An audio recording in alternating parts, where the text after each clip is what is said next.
verso 33, capítulo 31 de Jeremias, verso 33, a gente lê assim: esta é a aliança que farei com a comunidade de Israel depois daqueles dias, declara o Senhor.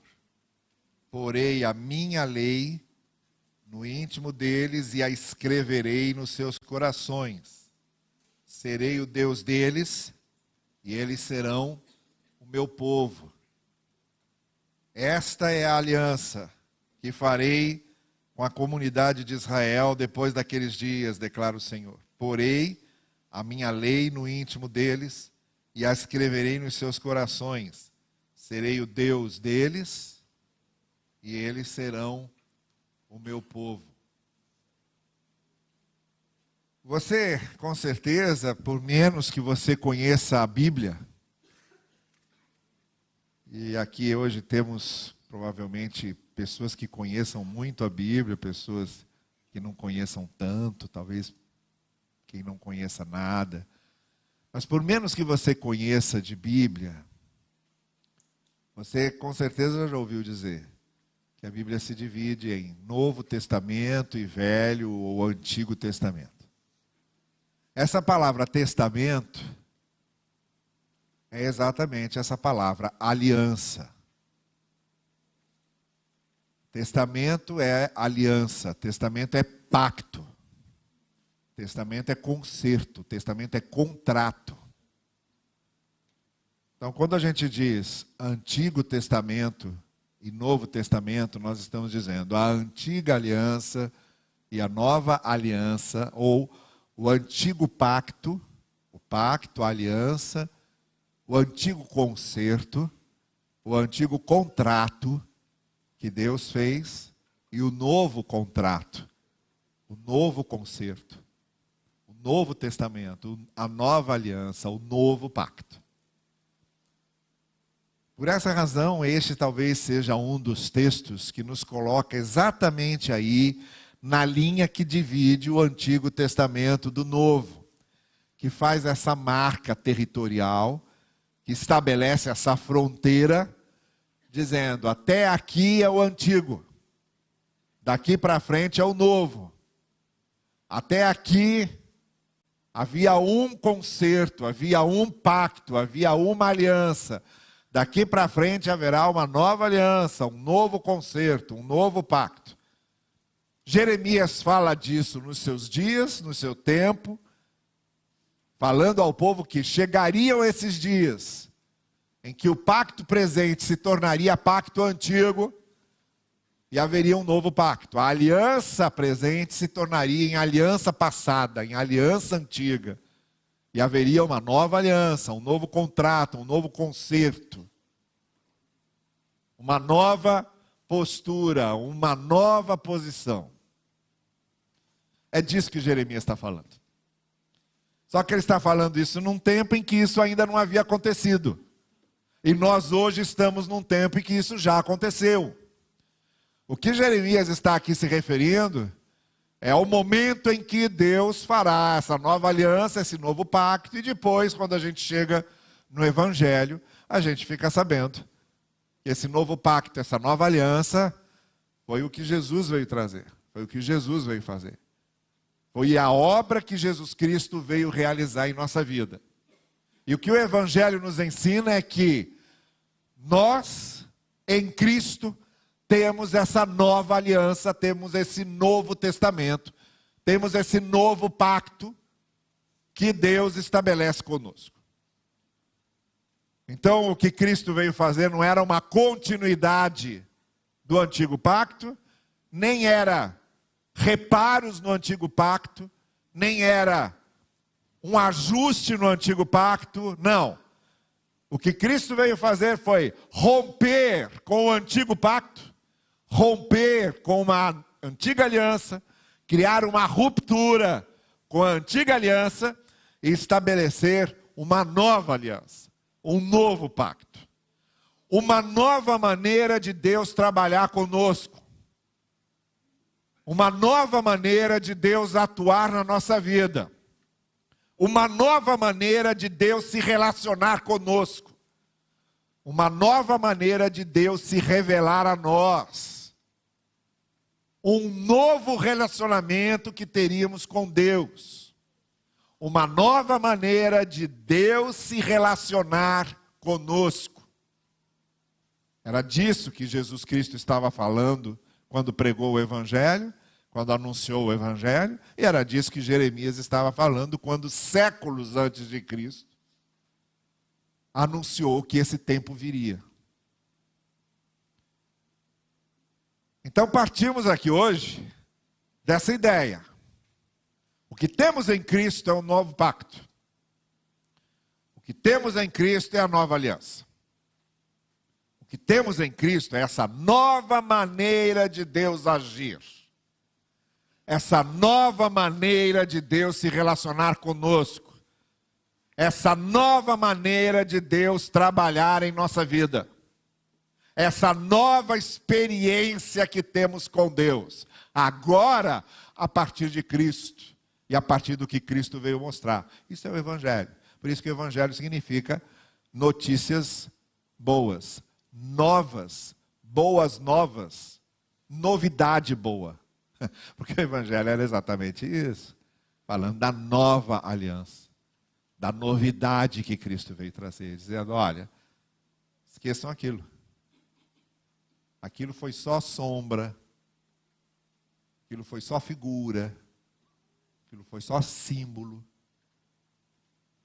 O que vocês vão ver acontecer agora e a maneira como Deus fará agora com vocês é totalmente novo. Então, nesse texto, a gente encontra aqui 3 coisas que Jeremias está dizendo e que tem a ver com essa obra que Cristo faz na nossa vida, com essa nova aliança de Deus conosco, e que também descrevem, de alguma forma, o que o Evangelho significa. O que significa hoje ser de Cristo, ser do Evangelho, ou ser dessa nova aliança, desse novo concerto que Deus vai fazer.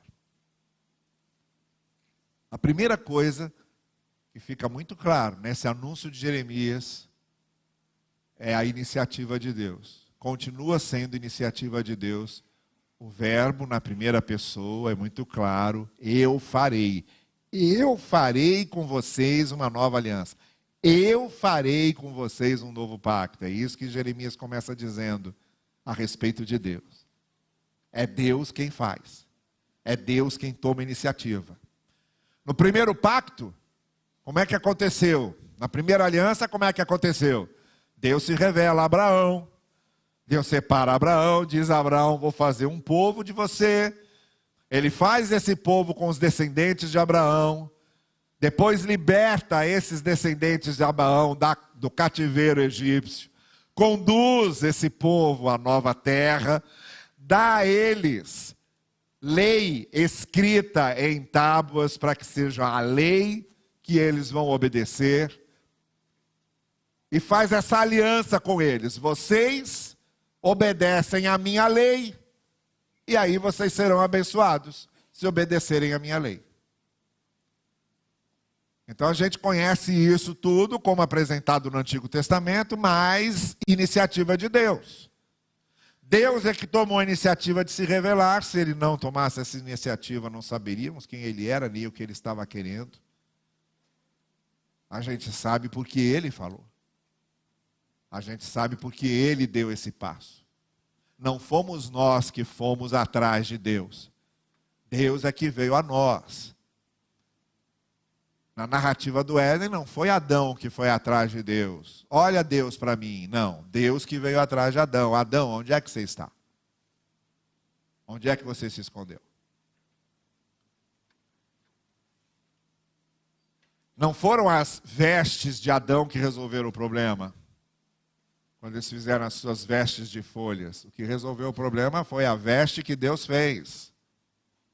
A pele do animal que os cobriu. Essa narrativa de Gênesis, ela é toda cheia de simbolismos e significados, mas fica muito claro aqui que Deus está tomando essa iniciativa. É Deus que vai atrás do povo no Egito, é Deus que conduz o povo, é Deus que se revela ao povo. Eu farei essa aliança A aliança é dele. E continua sendo. Jesus veio porque Deus enviou. Deus, como diz o livro de Hebreus, agora se revelou completamente em Cristo. Como diz o evangelista João, o verbo, a palavra, se fez carne, habitou entre nós. A iniciativa continua sendo de Deus. O primeiro passo continua sendo de Deus. Deus é que age, Deus é que prepara. Deus é que abre o caminho, Deus é que mostra o horizonte. Então a primeira coisa que a gente tem que entender é o seguinte: assim como no pacto antigo, Deus tomou a iniciativa, a mesma coisa Ele toma a iniciativa nesse novo pacto, nessa nova aliança. Eu farei com vocês uma nova aliança. Não fomos nós que fomos atrás dele, Ele foi que veio atrás da gente. Ele é que se revelou, mostrou seu amor, mostrou a sua misericórdia. A iniciativa é de Deus. Nós hoje estamos aqui, não por mérito nosso, mas porque a graça de Deus nos trouxe. Porque a graça de Deus nos redimiu. Porque a graça de Deus nos salvou. Não há nada que possamos apresentar a Deus dizendo: olha aqui o que eu tenho e isso aqui me faz merecedor. Não há méritos nesse sentido. A graça de Deus significa justamente que Deus nos cobre com seu amor, não porque merecemos, mas justamente porque não merecemos.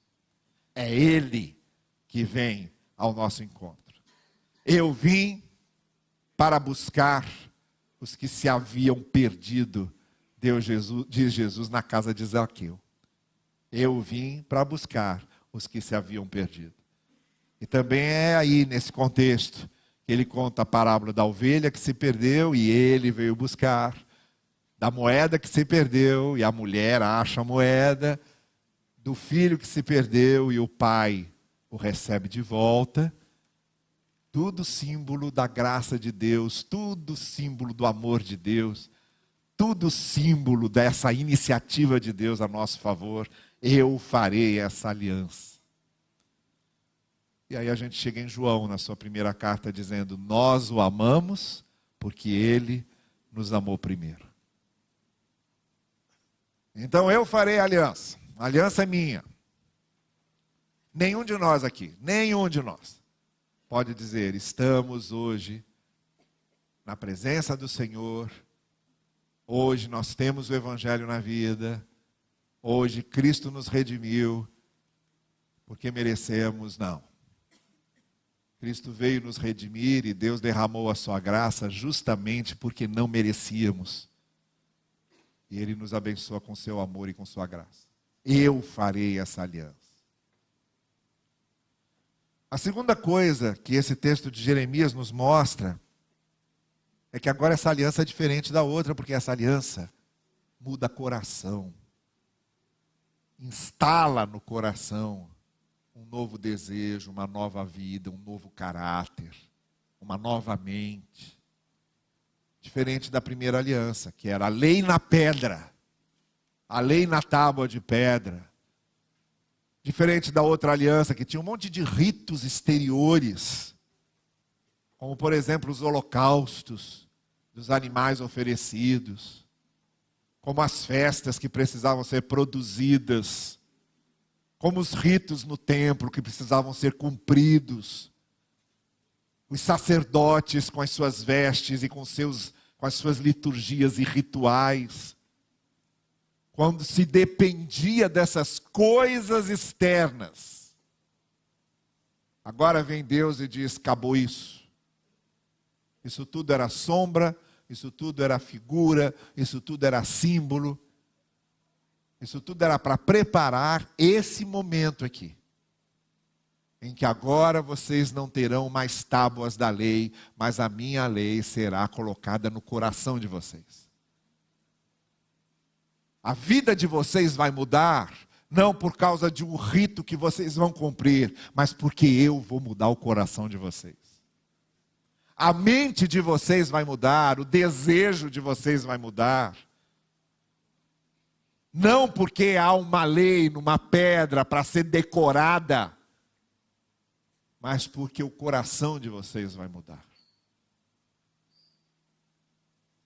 Então essa aliança era totalmente nova, porque está se referindo a coisas que acontecem de fora para dentro, e não de dentro para fora, e não de fora para dentro.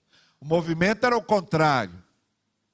Não eram coisas exteriores que iam definir a nossa vida, era o nosso interior.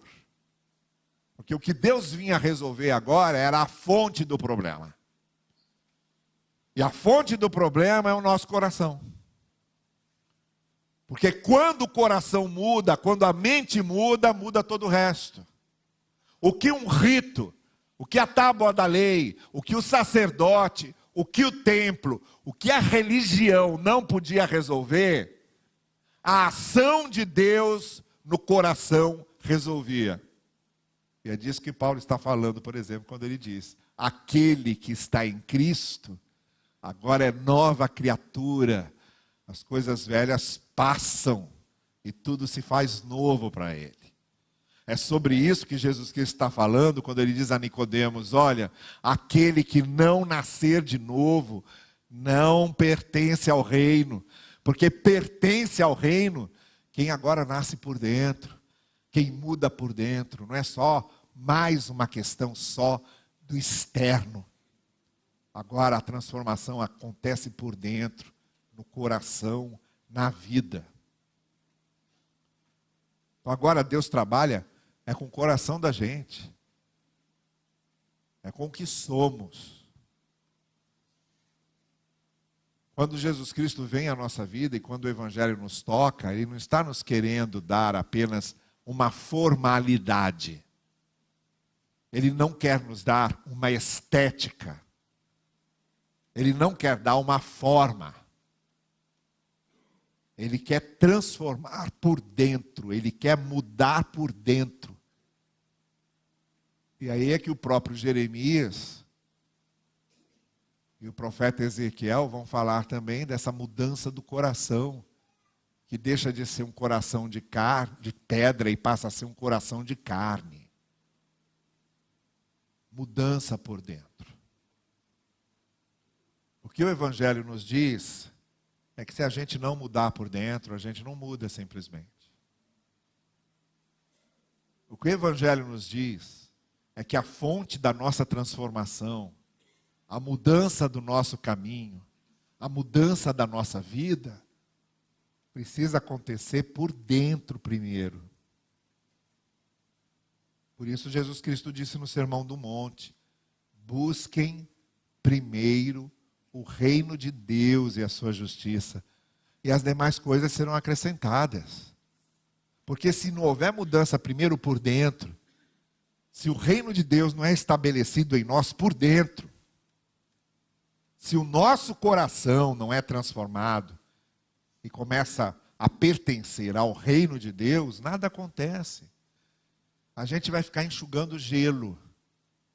A gente quer, mas não consegue. A gente tem vontade de mudar, mas não consegue. A gente tenta, mas não consegue. Igual aquele mito de Sísifo, que na mitologia grega ia empurrando a pedra até o cume do monte, a pedra escorregava para baixo. E ele foi condenado a passar a eternidade, empurrando a pedra para cima e vendo ela voltar para baixo, empurrando para cima, voltar para baixo. Nessa narrativa da mitologia grega, você tem a descrição exatamente do que acontece conosco, em que a gente fica enxugando o gelo, sem que as coisas realmente se transformem, sem que as coisas realmente mudem. Ou a mudança se dá no nível do coração, no interior, por dentro, na mente, ou não acontece mudança nenhuma. Por isso que Jesus está falando em novo nascimento. Ele diz: essa mudança é algo tão profundo, tão radical, tão completo por dentro de você, que é como se você tivesse nascido de novo. É uma nova vida. Então essa aliança nova continua sendo iniciativa de Deus. É Deus que faz isso. A gente não tem condição de fazer isso. Não temos.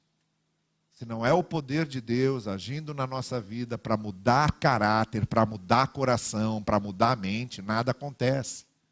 Eu farei essa aliança com vocês. Em segundo lugar, essa aliança tem a ver com transformações interiores, transformação do coração, transformação da mente.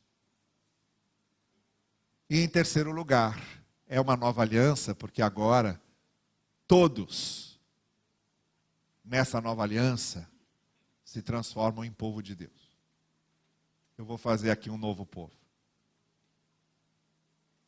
Não serão mais só os descendentes de Abraão. Acabou isso. Acabou isso. Isso também era só um símbolo. Só um símbolo. Só uma figura. O apóstolo Paulo captou isso rapidamente, mais do que qualquer outro apóstolo. E rapidamente começou a escrever sobre isso nas suas cartas. Uma das primeiras cartas que ele escreve, que é a carta aos Gálatas, ele fala exatamente isso. Os filhos de Abraão não são os que descendem mais de Abraão, são os que creem como Abraão creu. Abraão foi justificado por sua fé, e aqueles que são justificados por sua fé são os verdadeiros descendentes de Abraão. Então o povo agora não é mais um povo territorial, não é mais um povo étnico, não é mais descendência de sangue de Abraão. Acabou isso. A minha aliança fará um povo com todos, independente de onde venham, da procedência que tenham, da nacionalidade que possuam, do lugar do mundo que venham.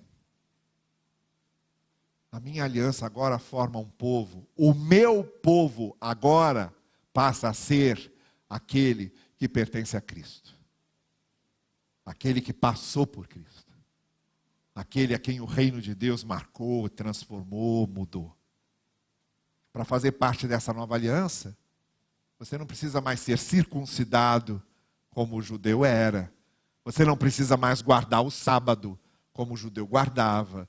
Você não precisa mais cumprir os ritos judaicos que os judeus cumpriam. Não é desse povo que eu estou falando agora, é um novo povo. Essa nova aliança agora tem a ver com relacionamento direto comigo. E faz parte desse novo povo, aquele que se deixou trazer, que se deixou transformar, que se deixou alcançar por meu amor e por minha graça. Essa é a diferença entre o que chamamos de Antigo Testamento e de Novo Testamento.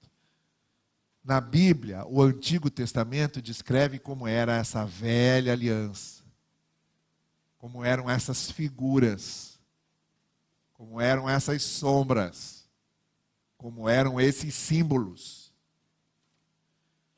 O Novo Testamento, a nova aliança, com o que Cristo fez, com seus ensinos, com a sua obra, com a sua morte, com a sua ressurreição, com a obra que Cristo produz em nós, a nova aliança, o Novo Testamento, agora é essa nova experiência do que Cristo pode fazer em nossas vidas.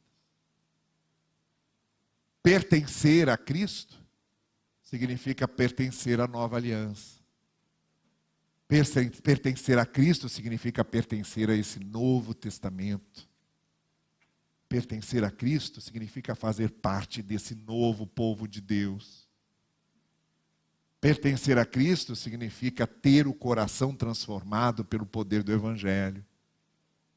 Pertencer a Cristo significa ter um novo caminho transformado por Deus. Pertencer a Cristo significa ter o caráter, a mente, a vida transformada pela graça, pelo amor e pelo poder de Deus.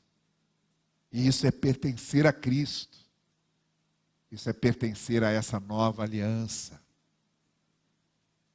É disso que o Evangelho está falando. E aí a gente chega a duas condições. A primeira condição é aquelas pessoas que absolutamente não sabiam disso. Estão ouvindo isso pela primeira vez. Estão conhecendo o Evangelho agora. Que tem essa oportunidade agora de se apropriar dessa verdade se apropriar dessa experiência com Cristo e de ser de fato transformado pelo poder do Evangelho, pelo poder da graça de Deus. A segunda condição que podemos ter é de pessoas que já estão na igreja, que já estão ouvindo isso, mas que nunca experimentaram isso de fato.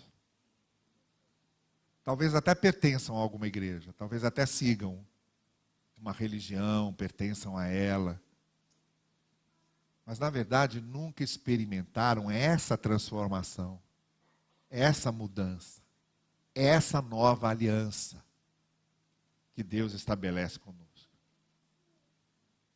Eu não sei se você está na primeira condição, nunca ouviu falar disso, nunca ouviu falar que o Evangelho era isso, e agora está ouvindo, e agora está sendo tocado pelo Espírito de Deus, e agora quer experimentar isso. E eu não sei se você pertence à segunda condição. Você já frequenta igreja, você possui família que frequenta igreja, ouve falar disso, conhece muito bem esse discurso, mas nunca experimentou isso de maneira pessoal, você mesmo experimentando essa graça, esse amor de Deus, esse evangelho verdadeiro na vida. Quer você pertença ao primeiro grupo, quer você pertença ao segundo grupo, a minha palavra hoje à noite é para você. Essa nova aliança, Deus veio fazer com você. Deus veio fazer com cada um de nós. E nessa noite, eu estou convidando você a experimentar isso, a deixar que Jesus faça isso, a participar dessa nova aliança, a experimentar essa transformação que o Evangelho pode fazer na sua vida. Nós vamos ficar em pé e nós vamos cantar enquanto o grupo estiver cantando aqui. Eu gostaria de convidar você a pensar nisso. Pense nisso. Enquanto a gente estiver cantando aqui, pense nisso. Pense nessa transformação, nessa demonstração de amor e de graça que o Senhor pode fazer na sua vida hoje, antes que você saia daqui. A nova aliança com o Evangelho, com Cristo, que você pode experimentar essa noite. Vamos cantar.